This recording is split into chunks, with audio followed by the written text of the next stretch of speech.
We're breaking into regularly scheduled programming. Alabama quarterback Ty Simpson is declared, and we got thoughts. It's a flash pod and just 106 days until the NFL draft. Muench, you good? I'm good, man. All right, roll that beat, Tuck.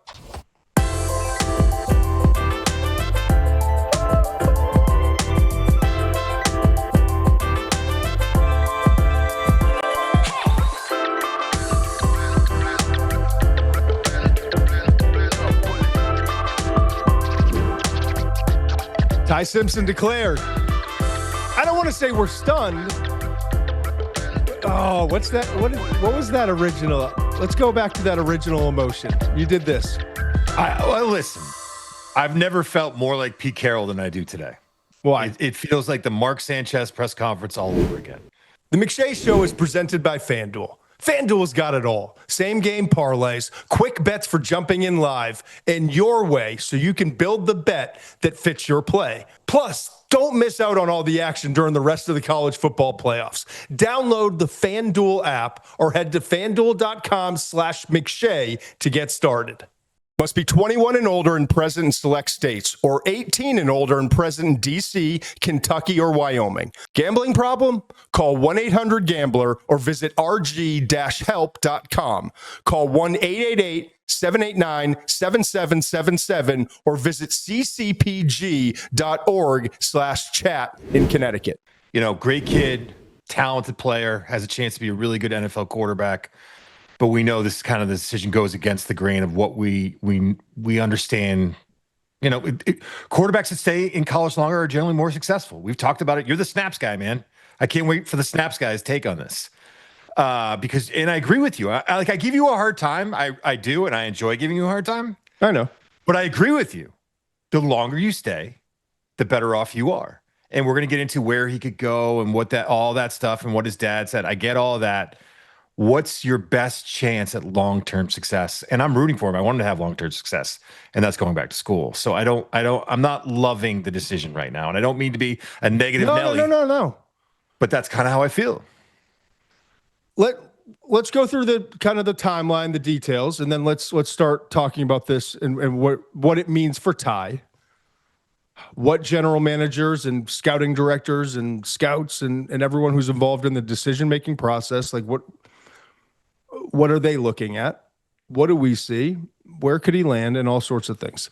But I thought it was interesting. Pete Thamel had an article, right? And nobody's, I mean, there are a handful of people who are really good at what they do. A lot of them. A very small handful of people that are really good at what they do with information, being an info guy. And Pete's on the Mount Rushmore, as far as I'm concerned. And certainly is the guy in college football. So he comes out and says that remember, Ty Simpson grew up around ball. Dad is a lifer football coach, current head coach at UT Martin, right? Jason Simpson is his name. His quotes, whether you like the dad being involved in the process or not, and I get kind of both sides here.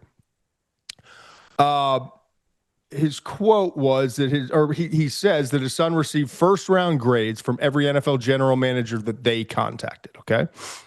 The quote was, nobody said second round. Jason Simpson also said his son had offers to transfer to other Power 4 schools, which I think it's a different subject for a different day. But why wouldn't it just be as simple as going back to Alabama next year? I know they have a 5-star recruited quarterback. Caitlin jumps out right away, right? It's interesting. That stood out. I get because a reminder for people. What happens is when you're an underclassman, you put your name into the advisory committee. The advisory committee comes back and says one of three things. You have a first-round grade, a second-round grade, or go back to school. He's not indicating that it was the advisory committee. Now, granted, this process gets expedited when you're playing late in the college football playoff. I'm not sure the mechanics on that in terms of when can you put in I think it's 5 names per team is the max you're allowed to put in. Excuse me. And so it says that they contacted, meaning this Ty Simpson, probably himself, agent, different people. His team, his team of folks. But he said he had other Power 4 schools knocking on his door to go in the transfer portal, including Miami, Oregon, and Tennessee. He didn't say that. There were other reports. Okay. The Oregon one's interesting too. Because of Dante Moore, we're waiting his decision post CFP. I think we all are seeing it, that's an Acela train. If you live on the East Coast, you know that's going to get you from Boston to New York a lot faster than the local stopping train. It's an Amtrak deal. Pete Seuss's dad. Okay. The quote was, "There were very, very lucrative opportunities to play another year of college football," said Jason Simpson. Okay. Now, look at the numbers. 64.5% of his passes he completed. 11-4 record he led Clemson to. The quarterfinals of the college football playoff. Alabama. Did I say Clemson? I'm looking at this. It says Crimson Tide. Sorry. Alabama. Nearly 3,600 yards passing, 28 touchdowns, 5 interceptions. Okay. Last 4 games, though, just 57%. Averaged 158.3 yards per game passing, 6 touchdowns, 1 interception. Also had that stretch of 5 consecutive games where fumbles were lost when trying to maneuver within, escape the pocket, pass rushers coming out and getting him. And then in the Rose Bowl, when he was taking off and running, he had one knocked out as well when he cracked his rib. So that's a snapshot, okay? Let me give you my scouting report. A very, I don't think anyone's here for like the deep dive in Ty Simpson. We have months now until April to get into all the nitty gritty. But I was on Colin Cowherd earlier today, and he kind of elevator pitched me a little bit. And his point was, as only he can do. He's the best. I absolutely love Colin. I've worked with him. Great. I've sat, at the desk with him. I've done shows even before Colin was at the level of Colin that he is now. And I've always appreciated his ability to relate sports subjects to real life, to whatever it is, and make you think a little differently, right? Mm-hmm. This one wasn't that deep. It was more so that he's become a believer in all of his years of experience being around sports. And I think I think we're a little bit more advanced in our tape study and those sorts of things. I think when you're this intimately involved in sports, you create your own theories on what can lead to player success. And one of his is that, like, if you look across the league and the guys who have been successful, they all have an elite trait, or a high percentage of them have an elite trait. Josh Allen's arm, size, Patrick Mahomes' arm, escapability. There are elite qualities. So he was asking me, and it was a really fair question, what is his elite trait? Interestingly, it's not a physical trait. But there are elite aspects to what he does. When he was playing well, and I want to remind people, there was not a quarterback in the country playing at Ty Simpson's level through 9 games. Through 9 games, he was completing around 70% of his throws. More importantly to me, through 9 games, he threw 21 touchdown passes, 1 interception. Through 9 games, he had a 4-game stretch, Ty Simpson did, where I don't know if it's the only time in the SEC history, but it was like forever since, they beat 4 consecutive SEC-ranked opponents: Georgia, Vandy, Missouri, Tennessee. Okay? So you look at all those things, and then you start to remember what was Ty Simpson and why the hype train was Heisman talk, top 5 pick, all that. But there was always this in the back of your mind, well, he's only got 9 starts. He's only got 6 starts, 7 starts, 8 starts, But when I started to think, and I had to answer on the fly, it's the quarterback skill. The way he was playing the position was what was elite, okay? And I kind of jotted down some notes. And what do you mean here, Todd? I mean, he's shown, you want to talk about elite processing, footwork, command at the line of scrimmage. Remember, I was telling you that they were doing, he and Ryan Grubb, the offensive coordinator, were doing things that you only typically see in the NFL. Pre-snap, deciphering, creating matchups, getting in and out of plays. Then post-snap, also I would categorize in the elite, is deciphering defenses, knowing where to go with his eyes, quick processing, all those things. We can get into it a lot more. I also want people to understand there's a ballet aspect to playing the quarterback position, the scheduling of it. Not many quarterbacks come out of college with elite level scheduling. And by that, I mean timing, footwork, all marrying up with the concepts, the routes, the reads. He was doing it at a different level, man. A level I hadn't seen, and I said it at the time, and I stand by it. You go watch those first 9 games. Throughout that process, the middle of the season, he was doing stuff I hadn't seen since Joe Burrow. Okay? And then you throw on top of that the touch, the layering, right? Intermediate throws, leading receivers, all those things, okay? And I would argue compete level, toughness, all there too. Now, here's the negative. So far. Here's the negative side, and we'll get to the 15 starts, I promise. I'm not burying the lead. And it's clearly the elephant in the room, but I got stuff on that too. He's undersized. Not red flag. This isn't Bryce Young, this isn't Russell Wilson coming out, but he's listed 6'2". I stood next to him. He's around my height, 6'1", maybe got a half inch on me. Listed 208, fine.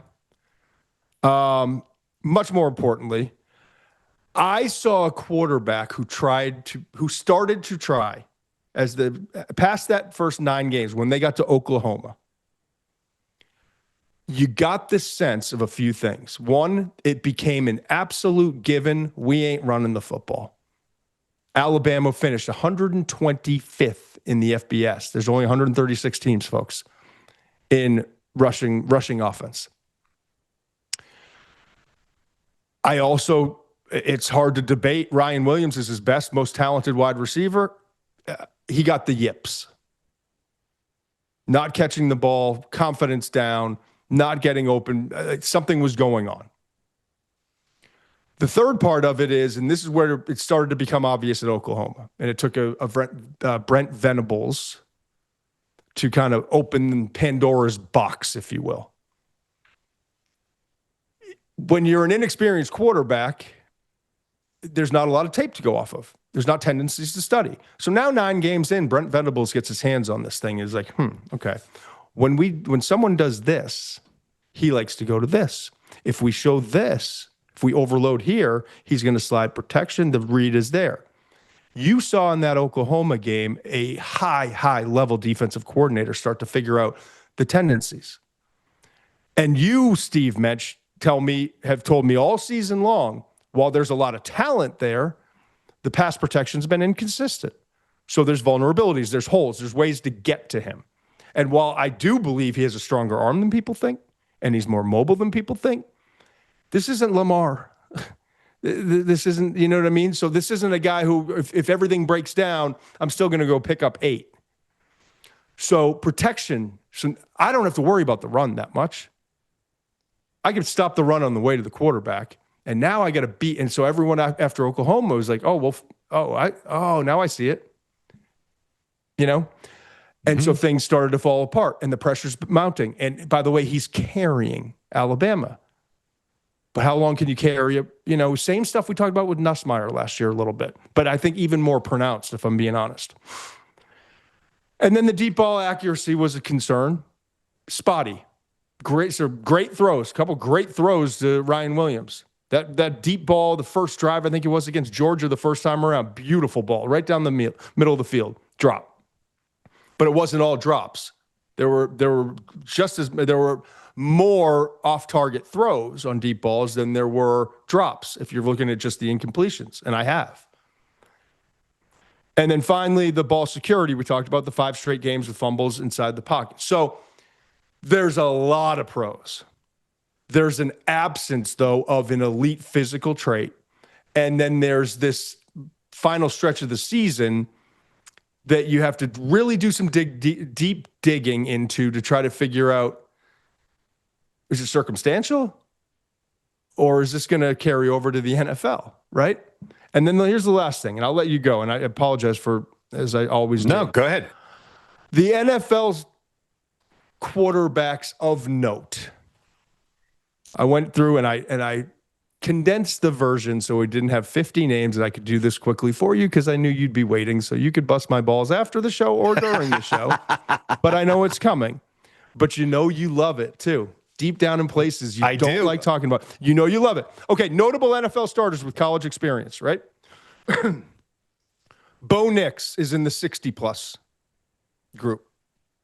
Guys who are having success in the NFL, who have had or are having success. And some of them maybe this wasn't their best year, but they've experienced a good deal of NFL success.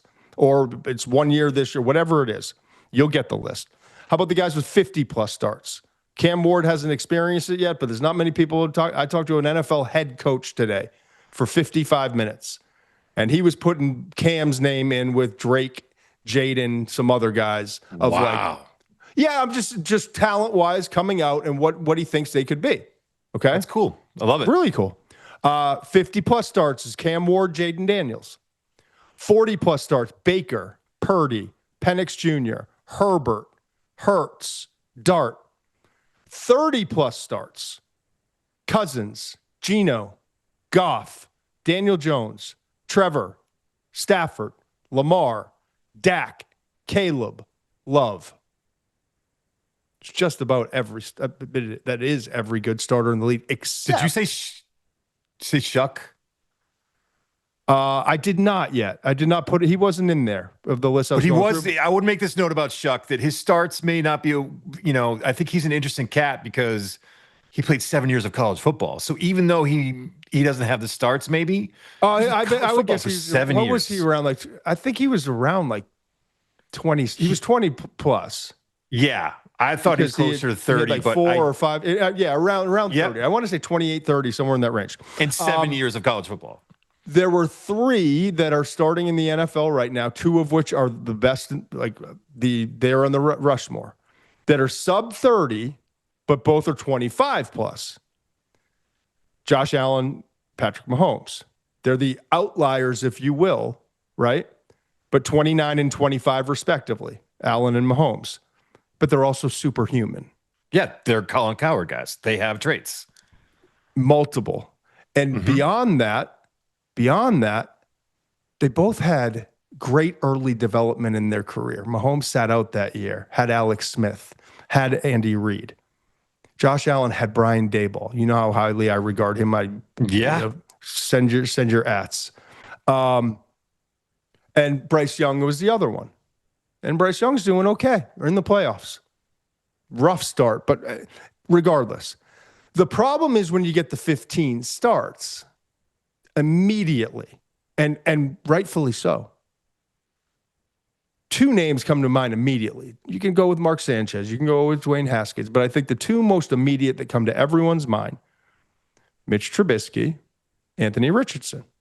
And I even did some deep diving into that. Especially Richardson, because the tools there, I mean, he's a unicorn in terms of tools. Superhuman. So that's the one that jumps out to me the most because this guy could be great if he was able to unlock it. Trubisky played 4 seasons at UNC, just like Ty Simpson did. Richardson played 3 seasons at Florida. All right. So, but at the end of the day, Trubisky played 19 games as a backup in 2014 and 2015 after redshirting in 2013. Finished with 32 games played, 13 starts, 19 others played. Okay. Where Anthony Richardson, only 24 total games. And I'm saying all this because if you're trying to make an argument, you're saying, yeah, but, and by the way, Trubisky was 8-5 his final year. Anthony Richardson was 6-6 his final year. So when you're trying to make an argument, yeah, but this guy's different. It's different. It can be if you want to bend the, you know what I mean? Because Ty did grow up around ball his whole life. Ty was 11-4 his final year, led them to the quarterfinals despite no run game, some chaos in the program. I know, but also I think it's important that he played 16 games as a backup, so 31 games played not dissimilar from the 32 from Trubisky. So there's nothing that points that you say, well, he was there for 6 years. He bounced around like Shuck. It's not that dissimilar. You can argue it's more similar to Trubisky than it is to Anthony Richardson, but Anthony Richardson's more superhuman like Mahomes and Allen, where Trubisky was not, and Ty Simpson is not. So there we are. What do you got? Are you worried about the history of Alabama quarterbacks recently? Not really, especially, no, I'm not. Really? I'm not, Bryce because Young- he's not Bryce Young- Jalen Milroe. He's not. Bryce Young played under a different regime. I would, if anything, I'm looking more towards Penix out of Washington and who DeBoer and Ryan Grubb been around than I am Alabama and under Nick Saban, I guess, right? I guess. I don't know, man. I look at that and it kind of startles me a little bit. And I know you hate this one, and I get it because the tape is different and they had a better supporting cast. But and you can't evaluate it. You can't hurt a player. Yeah, you can't do too much of it. But it's Mac Jones, man. I mean, look at what Mac Jones did in his 1 year as a starting quarterback for Alabama, undefeated, national championship, win over Ohio State, set the single season record for completion percentage through 41 touchdowns. Did he have all four of those first round receivers when he was there? He had, or just two of them? He had Devontae Smith, who was the Heisman Trophy winner that year. He had something like 23 touchdowns and 1,800 receiving yards. Outrageous. Jalen Waddle played for 6 games, and the other guy they had was John Mechie. That was it. It wasn't as good as you thought it was, man. Yeah. I hear you, but not when I think about that group. I am like you. I thought it was a little bit deeper and more talented, but it wasn't. Devontae because Judy and Ruggs came out the year before. That's right. Right, and Devontae was outrageous. Outrageous that year. Running game way better. They had Najee. That was a running back that year. He was really good. I think at 1,400 yards and 26 touchdowns. So they ran the ball better. The offensive line was better. All of those things are true. But I think that's the difference. That was a program that was always elite on defense, elite in the run game, and had similar level, if not better, wide receivers than what they had this year. And Ryan Williams, like that, Isaiah Horton's a really good player, 3rd round pick, something like that. Jeremy Bernard, who I love, is still probably a 2nd round. I don't know. It's not apples to apples, but I have a hard time believing it's not going to creep into some of these guys' minds. I have a hard time when you're looking at this, that whether, and again, it's going to be Trubisky, it's going to be Richardson, it's going to be Jones, it's going to be guys like that where it creeps into their mind. Like Trey Lance said, no, you look at these players that with some of these other quarterbacks, you're not even mentioning the guys that didn't, there's other players that didn't work out either. You know what I mean? And I look at it and man, there's a lot of red flags here and a lot of concerns. And I'm just super bummed that he didn't decide to go the other route and go back. And I guess, we could talk about where he's going to go. The thing that's interesting to me about this now that he's out, we saw 2 quarterbacks kind of climb boards last year, and that was Jackson Dart out of Ole Miss and Tyler Shuck out of Louisville. Both of them are bigger, I think, more athletic guys, and that showed during the pre-draft process. And maybe they were more impressive in interviews than teams expected. If I'm going in to interview Ty Simpson, my expectation is that I'm going to get a high-level football IQ guy. Because, again, I'm with you, and I know this is a polarizing word in the quarterback world, but processing, that's his superpower. That's what I see. And I know there's just going to be some people critical of that because of the college game versus the NFL game. I don't care. That's what I see. So my expectation is that he's going to be great in that interview room. And if he's not great on the board and he's not great in the interview, then he can hurt himself. But how is he going to help himself? He can't help himself by doing by interviewing well and being great on the board because we already expect that. You and I know how this process works, though. I know if you have a second round grade on him right now, and then you get me to Indy, and in Indy he gets on the board, 15-minute interview, and he wows people there. Then they start flying private planes to Tuscaloosa, and they start getting him on planes up to, first class up to New York, out to L.A., to Miami, wherever he's traveling. Pittsburgh. Yeah. And he spends a day with them and they talk ball. And then he goes to the private workouts where he throws a little bit. He's got a little more juice than people think. And he's so like, everything's like, he's going to be, I shouldn't say, I would be very surprised if this whole process ends and Ty Simpson's not a first-round pick. I do like.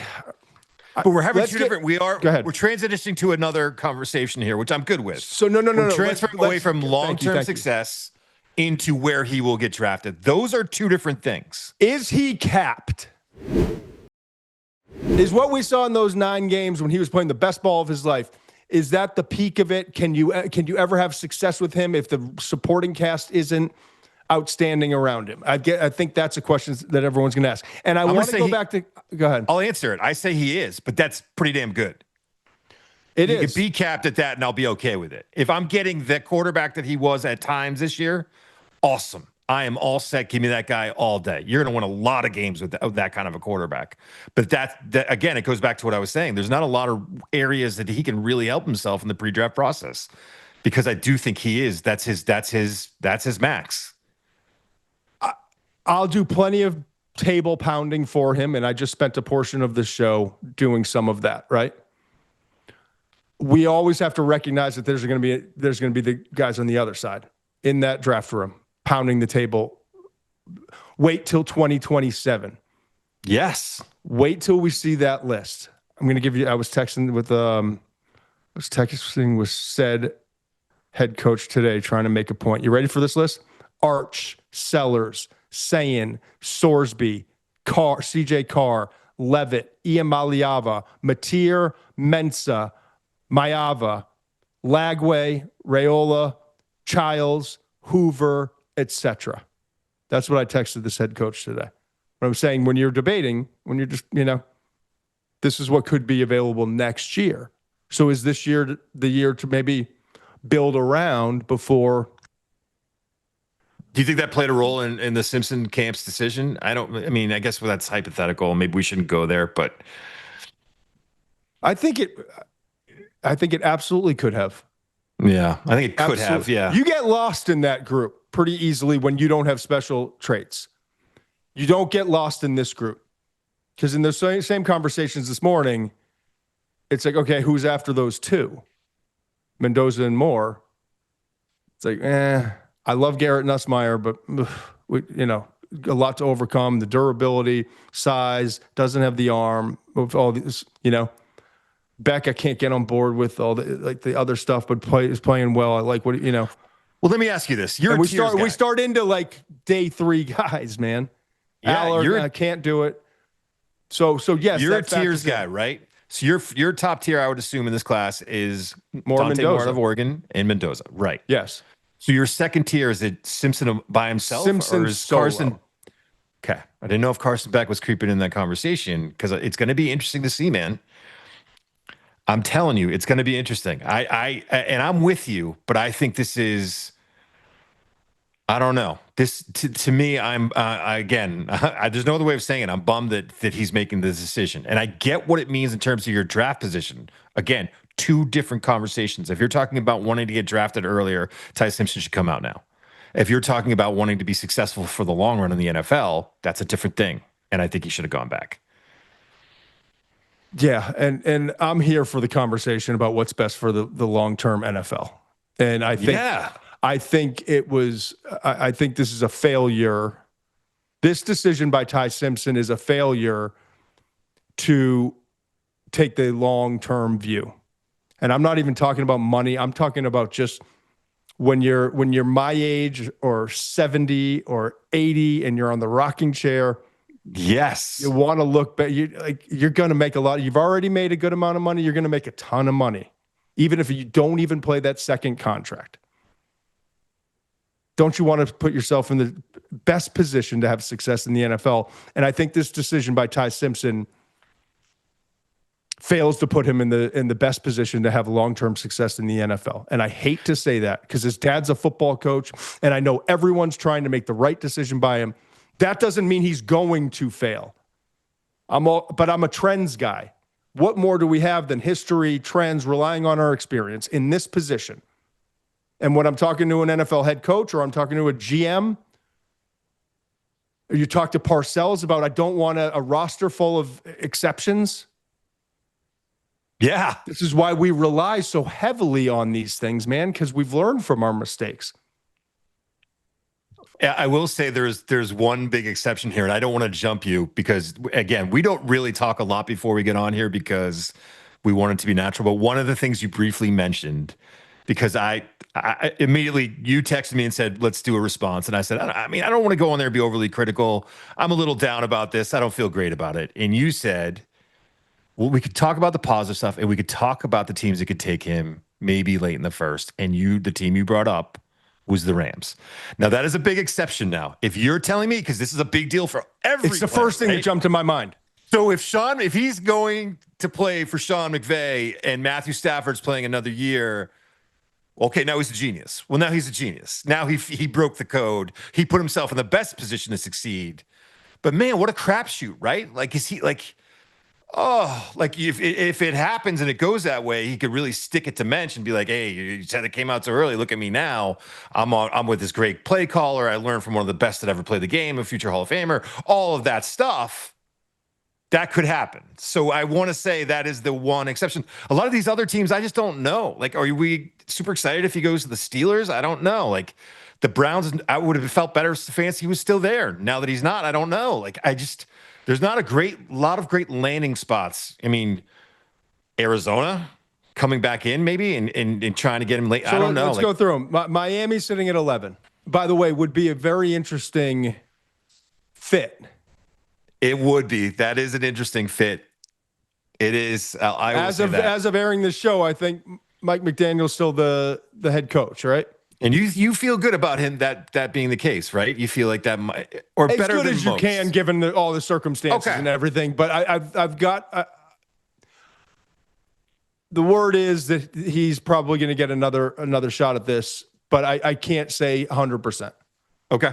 I do have people close to that. Like I feel good about it, but I'm not. No guarantees. Fascinating fit. Better fix the offensive line. No question. Yeah.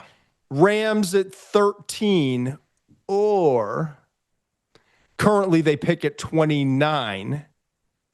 And depending on how long that run is in the playoffs, it could be like 22 or it could be 32.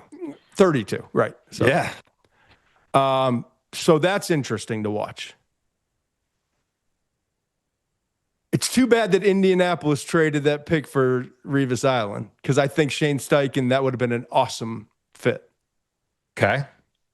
They had this 16th pick. It now is owned by the New York Jets. The Sauce Gardner. Did I say Revis Island? Sauce Gardner. Yeah. Yeah. I didn't catch it. Yep. Yeah. Yep. Sauce Gardner. Jets Islands. I'm having a hell of a week with Jets fans, Jets media. Oh man, they are. Yeah, not I am glad I was able to unite Jets media. I think it's been a long time since they've all been on the same page. And you know what? Tell me when I'm wrong.